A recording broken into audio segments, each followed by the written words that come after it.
మీ business ఏదైనా మీ ఊర్లో promotion చేయాలంటే అది సుమన్ టీవీతోనే సాధ్యం. ఇప్పుడే సంప్రదించండి. మన మార్కెట్ చైర్మన్ చుక్కు రమేష్ గారికి, ఎక్స్ కౌన్సిలర్ సుభాష్ గారికి, రాజిరెడ్డి ఆర్టీ మెంబర్ గారికి, అదేవిధంగా మన లక్ష్మణ్ మిత్రులు అడుగు తెలంగాణ గారి వ్యక్తి జెడ్పీటీసీ ఎక్స్ లక్ష్మణ్ గారికి, అదేవిధంగా దుప్ప అశోక్ అన్న గారికి, అదేవిధంగా ఇంకా మా బోడస్వామి ఎస్ఎస్ఎల్ గారికి, అందరూ కూడా ఇక్కడికి వచ్చిన పార్టిసిపేట్ చేసిన మా బొడ్డి శ్రీనివాస్ రెడ్డి గారికి అందరూ కూడా పేరు పేరు నమస్కారం తెలియజేస్తా ఉన్నాం. ఏదేమైనా చాలా సంతోషకరం. ఎందుకంటే అనగారిన వర్గాలకు చెందినటువంటి పార్టీ ఏదంటే కాంగ్రెస్ పార్టీ. ఎందుకంటే మేమందరూ చూస్తా ఉన్నాం, ఇవాళ బీసీ వర్గీకరణ అనేది బీసీ డిక్లరేషన్ అనేది ఎప్పటి నుంచి ఉన్న సమస్య అది. ఇలా భారతదేశంలో ఎవరు చేయలేదు ఇలా, కానీ ఇలా మన రేవంత్ రెడ్డి గారి ప్రభుత్వం ఇక్కడ మన తెలంగాణ అమలు చేసింది. ఇలా మనం అసెంబ్లీలో 42% బీసీలకు వాటా ఇవ్వాల్సిందే. రాహుల్ గాంధీ గారు చెప్పినట్టు మేమెంతో మా వాటా అంతా నిర్ణయం తోటి ఇలా డిక్లరేషన్ చేసింది, బిల్ పాస్ అయింది. అదేవిధంగా ఎస్సీ వర్గీకరణ ఎప్పటి నుంచో 30 సంవత్సరాల నుంచి ఉన్న సమస్యను ఇలా కాంగ్రెస్ పార్టీ సమస్యలో అసెంబ్లీలో పెట్టి బిల్ పాస్ చేసింది.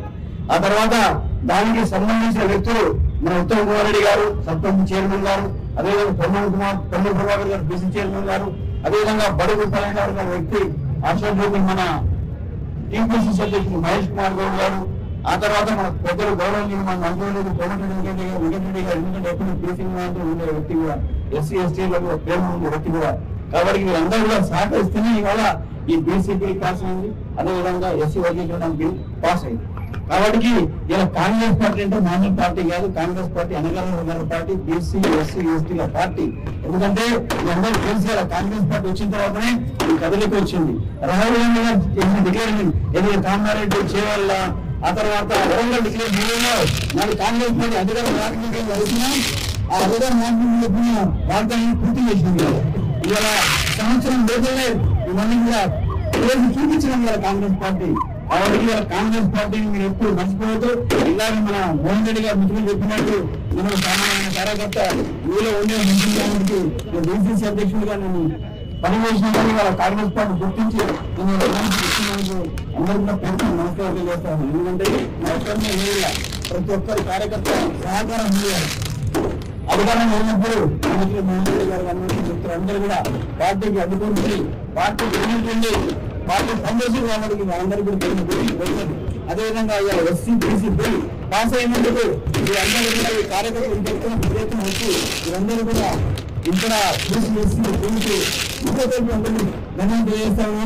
అదేవిధంగా మన రాజ్య యువకులు వచ్చింది. రాజ్య యువకులు అంటే ప్రతి 3-4 మందికి కూడా ప్రత్యేకంగా ఉపాధి దొరుకుతాయి. కాబట్టి తగిన విధంగా ఇలా కాంగ్రెస్ పార్టీ అన్ని విధాలా గుర్తింపు వస్తుంది. కాంగ్రెస్ పార్టీ అందరూ చేయాలి. నాకు 22 అంటే ఇప్పుడు దాకా 20 సంవత్సరాల పట్టణం పెట్టి పెట్టింది, రాజభవనం మంజూరు చేసింది, బ్యాంకులు జాతీయకరణ చేసింది. అతను పేరు ఎందుకు జరగాలనే ఉద్దేశంతో కాంగ్రెస్ పార్టీ ఉన్నది. అదేవిధంగా ఇలా కాంగ్రెస్ పార్టీ కోసం మనం మహారాష్ట్ర కృషి చేస్తాం. అందరూ కూడా పేరు పేరు తర్వాత ఇలా పాలాభిషేకం చేయడం జరిగింది. కాబట్టి పాలాభిషేకం మనం తెలుసు, ఇప్పుడు చూసినారు మా మంత్రులకు.